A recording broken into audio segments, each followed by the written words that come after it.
उत्तर प्रदेश के देवरिया से आई एक तस्वीर आज सिर्फ एक खबर नहीं बल्कि पूरे देश के जमीर को झकझोर देने वाली कहानी बन गई है।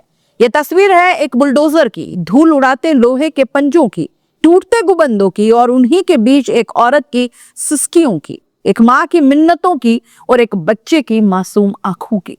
ये कहानी है अब्दुल गनी शाह बाबा की मजार की। ये कहानी है एक हिंदू माँ रानी तिवारी की और ये कहानी है कानून बनाम आस्था की, उस टकराहट की जिसमें हार हमेशा इंसानियत की ही होती है।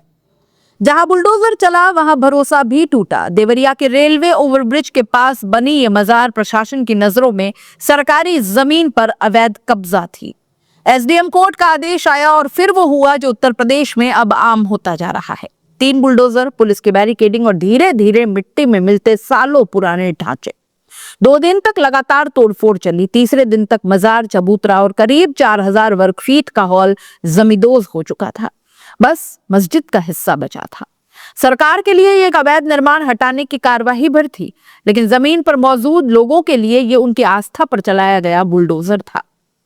उसी टूटते ढांचे के बीच मंगलवार को एक महिला अचानक वहां पहुंच गई। नाम था रानी तिवारी, धर्म हिंदू, हाथ पकड़ रखा था अपने 12 साल के बेटे का और आंखों से लगातार बहते आंसू, चेहरे पर डर और दिल में एक ही सवाल था कि अगर मन्नत अधूरी रह गई तो मेरे बेटे को कुछ हो गया तो। रानी वहां किसी विरोध के लिए नहीं आई थी, वो किसी आंदोलन का हिस्सा भी नहीं थी, वो वहां सिर्फ एक काम से आई थी, अपनी मन्नत पूरी करने। 12 साल पहले रानी तिवारी की जिंदगी पूरी तरह टूट गई। डॉक्टरों ने साफ कह दिया कि अब आप कभी मां नहीं बन पाएंगी। अबॉर्शन, इलाज, दर्द और तानों के बीच रानी अंदर से पूरी तरह टूट गई थी। उसी स्कूल में काम करने वाली एक मुस्लिम सहकर्मी हिना ने उनसे कहा, अगर यकीन है तो बाबा अब्दुल गनी शाह की मजार चलो। रानी कहती है कि मैंने तो भगवान को भी नहीं देखा, लेकिन मंदिर में भी तो पत्थर पूछती हूँ, तो यहाँ भी भरोसे से चली आई। रमजान का महीना था, मजार में फातिहा पढ़ी गई, मन्नत मांगी गई, अगर मुझे बच्चा हुआ तो मैं चादर जरूर चढ़ाऊंगी। कुछ महीनों बाद वो चमत्कार हुआ जिसे डॉक्टर नामुमकिन बता चुके थे। रानी मां बनी, लेकिन मन्नत उसकी अधूरी रह गई। जिंदगी की भागदौड़, नौकरी, गोरखपुर शिफ्ट होना, सबके बीच एक चीज पीछे छूट गई, चादर चढ़ाने की मन्नत।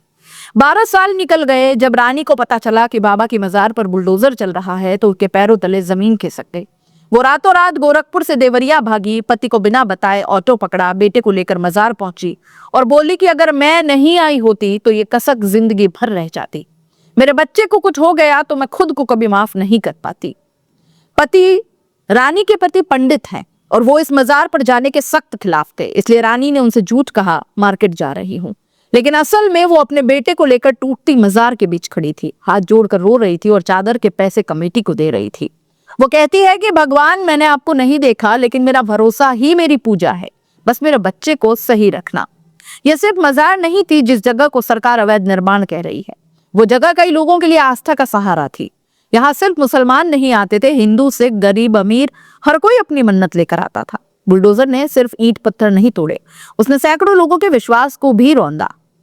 जैसे ही मजार गिरी, राजनीति शुरू हो गई।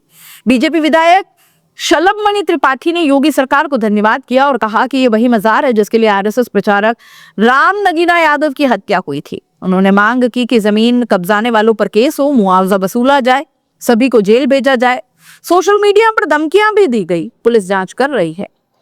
क्या असली सवाल तो यह है कि क्या हर आस्था को सिर्फ कागजी कानून से मापा जा सकता है? क्या बुलडोजर से विश्वास को कुचला जा सकता है?